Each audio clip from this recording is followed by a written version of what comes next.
Partnership का third model करते हैं। यहाँ इस मॉडल में हम 3 पार्टनर से रिलेटेड एक क्वेश्चन करके देखते हैं। क्वेश्चन है यहाँ पे, Jyoti started a business with ₹52,000। After 6 months Mandeep joined her with ₹78,000। ठीक है, after another 6 months Lisha also joined them with the ₹1,56,000.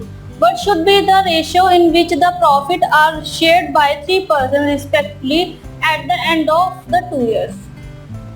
ठीक है, ज्योति ने एक बिजनेस स्टार्ट किया 52,000 रुपए के साथ और 6 महीने के बाद उसको मनदीप ने ज्वाइन किया और उसने इन्वेस्ट किया। ठीक है, और उसके भी 6 महीने के बाद लीशा ने ज्वाइन किया बिजनेस को 1,56,000 रुपए देकर। हमने उनके प्रॉफिट का रेशियो बताना है यहाँ पर, जो भी उन तीनों पर्सन में शेयर हुआ है, और हमें 2 साल के बाद जो उनका रेशो रहा प्रॉफिट का वो फाइंड आउट करना है। यहाँ पे Jyoti is to Mandeep is to Lisha.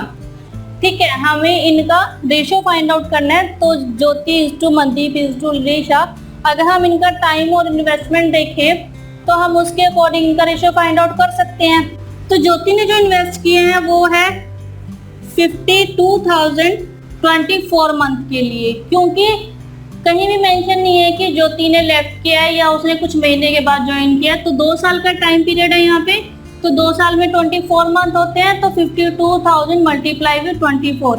ठीक है, मनदीप ने जो इन्वेस्टमेंट किया और जितने टाइम के लिए इन्वेस्टमेंट किया, मनदीप का जो इन्वेस्टमेंट है वो है 78,000 रुपीज मल्टीप्लाई विद जो मनदीप का टाइम पीरियड है। मनदीप ने 6 महीने के बाद ज्वाइन किया है, तो यानी कि 24 मंथ का टाइम पीरियड है और उसमें उसने 6 महीने के बाद ज्वाइन किया, यानी कि 24 - 6 18 मंथ के लिए उसकी टोटल इन्वेस्टमेंट रही है। इज टू लीशा का जो इन्वेस्टमेंट है वो टाइम ऑफ इन्वेस्टमेंट है।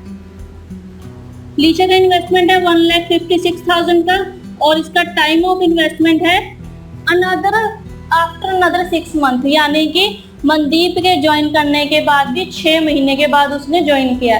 तो मनदीप ने 6 महीने के बाद ज्वाइन किया था, यानी कि उसके भी 6 महीने के बाद, यानी कि उसने 12 मंथ के बाद ज्वाइन किया। तो 24 मंथ में से 12 मंथ के बाद उसने ज्वाइन किया, तो उसने 12 मंथ के लिए इन्वेस्ट किया है।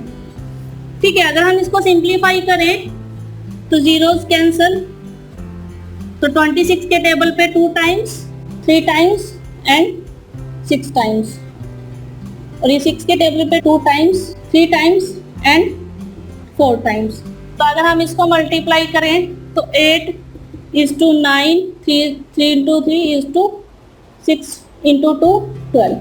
तो यानी कि जो उनके प्रॉफिट का रेशो आया 2 साल के बाद वो आया 8 is to 9 is to 12। तो यहाँ पर समझने वाला पॉइंट ये था कि जो इन्होंने ज्वाइनिंग करी है मनदीप ने और लीशा ने, या बी या सी कोई भी पार्टनर है यहाँ पे, अगर वो कितने भी टाइम पीरियड के बाद ज्वाइन करता है, हमें यहाँ पर एक्चुअल में वो फाइंड आउट करना है। अगर आप वो करेक्टली फाइंड आउट कर लेते हो तो आप करेक्ट आंसर को भी फाइंड आउट कर सकते हो। ठीक है, मनदीप ने यहाँ पे 6 महीने के बाद ज्वाइन किया था, 2 साल का टाइम पीरियड है यहाँ पर, तो 2 साल की में से 6 महीने के बाद ज्वाइन किया, तो यानी कि उसने 18 मंथ के लिए ज्वाइन किया। ठीक है, और लीशा ने भी आफ्टर अनदर 6 मंथ, यानी कि उसने मनदीप ने ज्वाइन किया 6 मंथ के बाद और लीशा ने उसके भी 6 मंथ के बाद ज्वाइन किया, यानी कि उसने टोटल 12 मंथ यानी 1 साल के लिए ज्वाइन किया। ठीक है, तो इस तरह से आप इन क्वेश्चन को इजीली सॉल्व कर सकते हो। ये क्वेश्चन देखने में बड़े लेंथी लगते हैं, लेकिन जो इनका आंसर है और वो बड़े ही इजीली और स्मार्ट वे से आप दे सकते हो।